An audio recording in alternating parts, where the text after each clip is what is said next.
Hello all and welcome to CLAT point.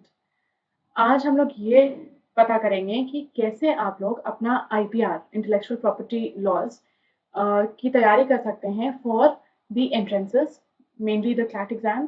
क्योंकि अब CLAT में आईपीआर पूछा जाने लगा है काफ़ी। पहले इतना नहीं पूछा जाता था। They have increase the number of questions. They might even increase it more because why not. IPR इतने सारे लॉज आते हैं आईपी लॉज के अंदर कि अगर वो सबसे एक एक क्वेश्चन भी पूछ लेते हैं then it makes a lot many questions. Plus IPR का एक ही प्रॉब्लम है कि in most of the universities BA LLB में या whatever type of LLB it is बहुत अच्छे से नहीं पढ़ाया जाता है। एक सेमेस्टर होगा, 2 सेमेस्टर भी हुए तो भी उतना डिटेल्ड और डेप्थ आईपीआर नहीं पढ़ाया जाता है जैसे कॉन्स्टी या क्रिमिनल लॉ पढ़ाया जाता है हम लोग का। सो ये नया एडिशन है which is making the aspirants little more anxious कि मैम पढ़ना कैसा है आईपीआर। अगेन एक कॉन्स्टिट्यूशन इतना पूछा जा रहा है और एक आईपीआर इतना पूछा जा रहा है कि कैसे पढ़ना है। कॉन्स्टिट्यूशन के साथ प्रॉब्लम ये है कि वो बहुत वास्ट है इसलिए लोगों को नहीं समझ में आता हाउ टू कवर। आईपीआर के साथ प्रॉब्लम ये है कि इतना नया है कि लोगों को नहीं पता कि कैसे कवर करें। क्योंकि वो लोग तो कह देंगे कि IP laws, but IP laws का मतलब क्या हुआ? आपका पेटेंट एक्ट, आपका copyright, trademark, design, there so many within it, geographical indication, कि अगर आप ये कहें ना कि आईपीआर पढ़ रहे हैं तो it's not just one subject, it is many subjects in one. तो सबसे पहले तो ये आता है कि जो डिफरेंट डिफरेंट टाइप के आईपी हैं, इंटेलेक्चुअल प्रॉपर्टीज हैं जो अलग अलग तरह की, उनमें आप क्लैरिटी लाइए कि क्या कॉन्सेप्ट्स हैं। पेटेंट कब मिलता है? ट्रेड सीक्रेट कब होता है? क्या ट्रेड सीक्रेट को पेटेंट दे सकते हैं? क्या कॉपीराइट डिज़ाइन में कन्वर्ट हो जाता है और कब होता है? डिज़ाइन ट्रेडमार्क कब बन जाता है? ऑल ऑफ दीज थिंग्स, ये जो इंटरसेक्शन है ऑफ लॉज, वो पढ़ना, ये समझना कि पेटेंट कब मिलेगा, the triple test. Triple test का क्या मतलब है? ये जो 3 चीज़ें हैं, नॉवेल्टी, इन्वेंटिव स्टेप और इंडस्ट्रियल एप्लीकेशन, ये इनका क्या बेसिक मीनिंग है? आई एम नॉट सेइंग कि आप डेप्थ में पढ़े सारे केसेस पढ़ लीजिए, नहीं, बट मीनिंग पता होना चाहिए क्या है। सो get your concepts clear at the first place. जो बैराक है, एक तो इस तरह की बैराक आती है नॉर्मल, एक आती है इंटेलेक्चुअल प्रॉपर्टी राइट्स की manual. It is this thick. Don't buy this one as of now. अभी ये मैनुअल्स बाय करने की जरूरत नहीं है।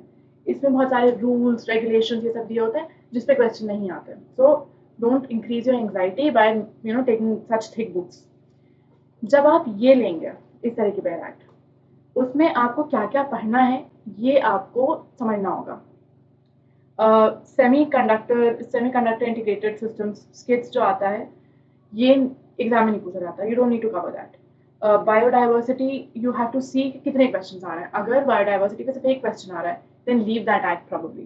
प्लांट वैराइटीज पे कितना पूछा जा रहा है, कितना नहीं पूछा जा रहा है, do you want to cover that? Do you think it's important? No, it's not important. Patent, copyright, design, trademark, इस पे खूब आ रहा है तो इस पे ज्यादा ध्यान दें। Now once you open your bare act, तो अगर हम ट्रेडमार्क देखें तो इसमें एक तो always read the bare act with the index. ठीक है, कहीं और जाने की जरूरत नहीं होती, आपको सबसे पहले इंडेक्स देखना होता है। इंडेक्स से ही पता चल जाता है कि इंपॉर्टेंट क्या है क्या नहीं। जो डेफिनेशंस वाला सेक्शन है ऑब्वियसली दैट्स इंपॉर्टेंट, उसी में ही आपको पता चल जाएगा अच्छा ट्रेडमार्क है क्या, यू नो ट्रेड मार्क क्या होता है। और ऐसे ही आपका पूरा जो लेआउट है ट्रेडमार्क का, वो आपको सिर्फ इसी से ही पता चल जाएगा। क्या ग्राउंड्स हैं जिन पे ट्रेडमार्क दिया जाता है, क्या ग्राउंड्स हैं जिन पे रिजेक्ट किया जाता है। ये पूरा आपका chapter 2, it's very important. Chapter 3 में ये बात आ जाती है कि रजिस्ट्रेशन करना कैसे है और एप्लीकेशन कहाँ लेनी है। So you just have to learn the name of the authority की एप्लीकेशन कहाँ लेनी है। आपको ये पता करना होगा कि हाँ, कितने टाइम तक की कोई भी आईपी राइट कितना लंबा है, उन सबकी ड्यूरेशन अलग है, वो आपको याद करना होगा। बिकॉज ऑब्वियसली अगर क्वेश्चन एमसीक्यूज का है तो इस तरह के सवाल बहुत बनते हैं। ठीक है, तो आप पहले अपने वो खोलेंगे बैराक के इंडेक्सेस, उसी से आपको पता चल जाएगा कि चैप्टर 7, चैप्टर 8, चैप्टर 5 बिल्कुल इंपॉर्टेंट नहीं है। आपसे लाइसेंसिंग पे सवाल नहीं पूछा जाएगा। हाँ, ये पूछा जा सकता है कि लाइसेंसिंग किस सेक्शन में है and that's all.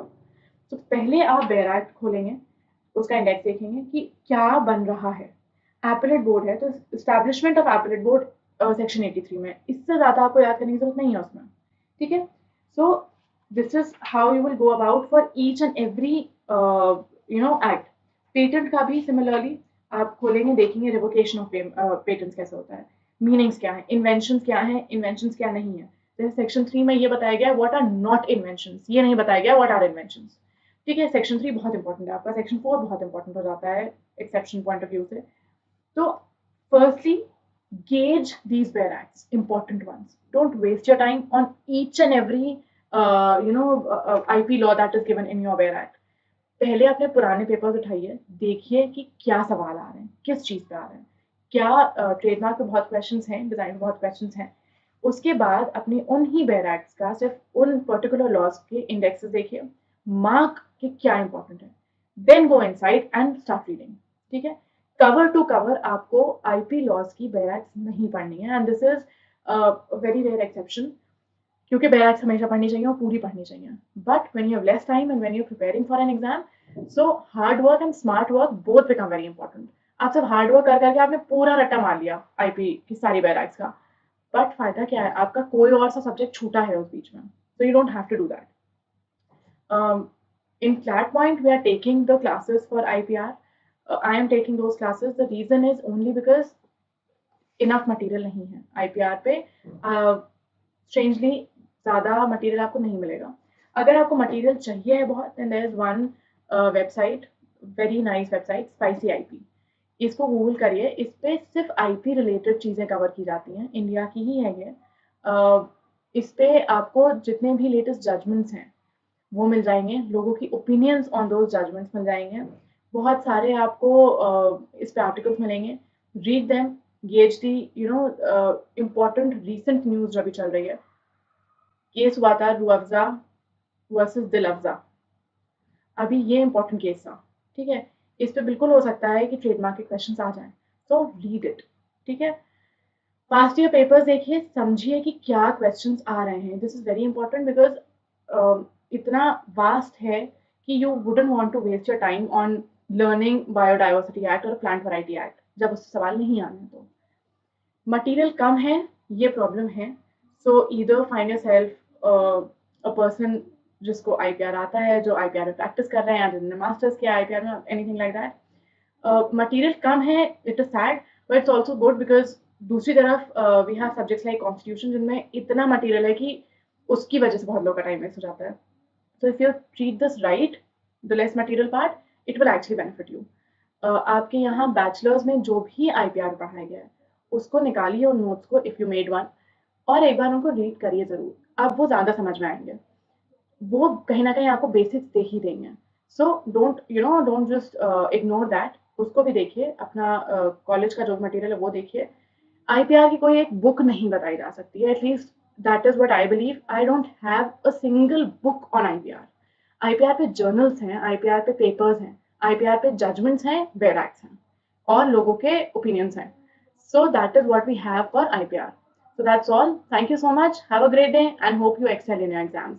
Bye bye.